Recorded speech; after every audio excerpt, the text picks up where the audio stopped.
तो chapter name is beyond films.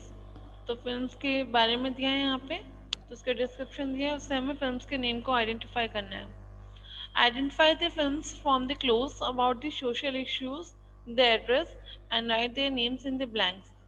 तो यहाँ पे फिल्म्स के क्लोज दिए, वो भी किससे रिलेटेड है, सोशल इशू से रिलेटेड है, तो उसे पढ़ के हमें उनके नेम्स बताने हैं। So in first, a film depicting the rampant corruption in society and its effect on the common people। ये फिल्म किसके ऊपर बेस्ड है, करप्शन के ऊपर। सोसाइटी में जो करप्शन हो रहा है, भ्रष्टाचार, उसके ऊपर, और उसके क्या इफेक्ट्स हैं आम इंसानों पर। So the name of the film is Rang De Basanti. Next, based on a real life story, the film deals with gender discrimination and the stereotypes associated with women। ये जो फिल्म है, ये एक रियल लाइफ स्टोरी है, और ये फिल्म किसके ऊपर बेस्ड है, जेंडर डिस्क्रिमिनेशन, गर्ल्स बॉयज के डिस्क्रिमिनेशन के ऊपर बेस्ड है, और एक स्टीरियोटाइप पे है वुमेन से रिलेटेड, कि वुमेन के कुछ वो होते हैं कि ये काम वुमेन नहीं कर सकती, इस चीज़ की परमिशन नहीं है, तो उसके ऊपर ये बेस्ड है ये movie. So the name is Dangal. Third, this film portrays the pressure on students by society to excel in every aspect of life। ये जो फिल्म है, इसमें बताया गया है कि सोसाइटी का क्या प्रेशर रहता है स्टूडेंट्स को, कि वो लाइफ में जितने भी उसके एस्पेक्ट्स आते हैं, जितने भी पहलू होते हैं, उसमें वो अपना excellent performance they. So the name of the movie is three idiots. Next, set in the future, this film talks about the increasing dependence on human being on technology and how it is leading to the destruction of the environment। ये जो film है, ये future पे set है। उसमें बताया गया है कि इंसान कैसे टेक्नोलॉजी के ऊपर पूरी तरह निर्भर है, और इसका रिजल्ट क्या होता है कि एनवायरनमेंट में तबाही होनी शुरू हो जाती है। तो the name of the movie is Wall E. Next, fifth, this film is a realistic portrayal of the lack of acceptance of people with special needs and how they are considered incapable of excelling in any field। ये जो film है, वो real story के ऊपर base है एक तरह से।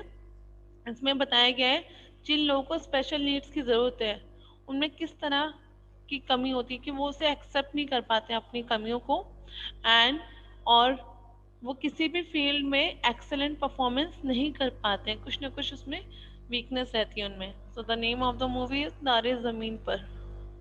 Six, this film shows how certain sections of society are deprived of basic education due to their financial status। इस मूवी में बताया गया है कि सोसाइटी के कुछ ऐसे भी सेक्शंस है जहाँ पे लोगों को प्रॉपर बेसिक एजुकेशन नहीं दिया जाता है due to their financial status. So the name of the movie is Nil Battey Sannata. 7.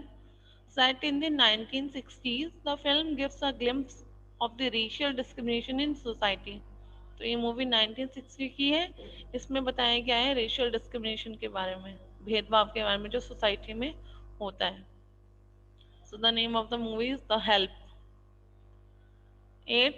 A depiction of the herd mentality prevalent in society and how non-academic pursuits are not given equal importance। इस मूवी में बताया गया है कि लोगों की मेंटालिटी से रिलेटेड सोसाइटी में डिफरेंट डिफरेंट तरीके के लोग होते हैं, और नॉन एकेडमिक जो ना पढ़ने वाले लोग हैं, उनको पढ़ने वाले लोगों के बराबर नहीं माना जाता, इक्वल इम्पोर्टेंस दे दी जाती है इसमें। सो the name of the movie is secret superstar. 9. This film is a commentary on the selfish and materialistic lives that people lead today।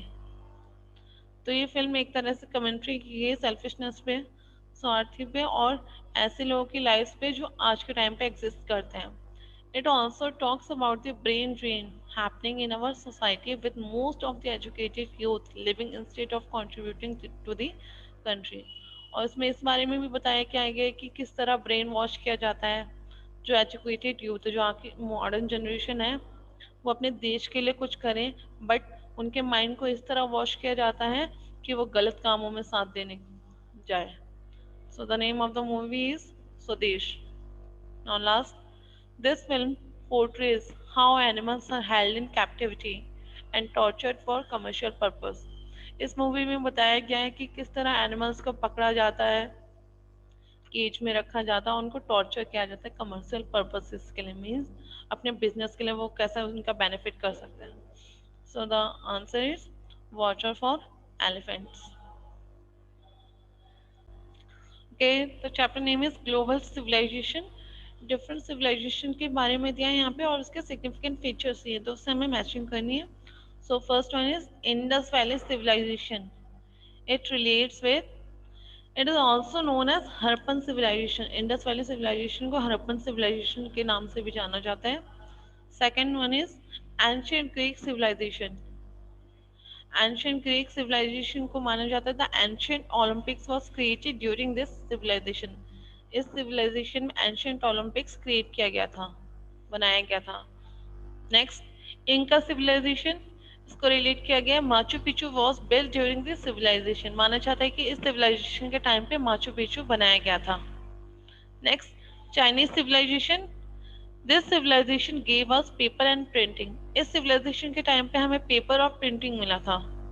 Next Mesopotamian civilization, it is generally credited with being the first place where civilized society truly began to take place। ऐसा माना जाता है कि ये first ऐसी जगह थी जहाँ पे सिविलाइज सोसाइटी को शेप दिया गया था। नेक्स्ट है Mayan civilization. This civilization created their own solar calendar according to which the world was supposed to end on 21 December 2012। इस सिविलाइजेशन ने अपना एक सोलर कैलेंडर बनाया था जिसके अकॉर्डिंग पूरी वर्ल्ड 21 दिसंबर 2012 को एंड होने वाली थी। Next ancient Egyptian civilization. This civilization gives us pyramid and mummies, they prospered on the banks of river Nile. तो ये सिविलाइजेशन रिवर नाइल के बैंक पे है और वहाँ पे पिरामिड्स और ममी भी पाए जाते हैं। Next Persian civilization. Persian civilization को माना क्या है, Cyrus the great was part of this civilization. Cyrus the great इस सिविलाइजेशन का एक पार्ट था। Next Aztec civilization. This civilization prospered in present day Mexico. अभी के टाइम पे जो मैक्सिको है ये सिविलाइजेशन वहाँ पे पाया जाता था। Next Roman civilisation.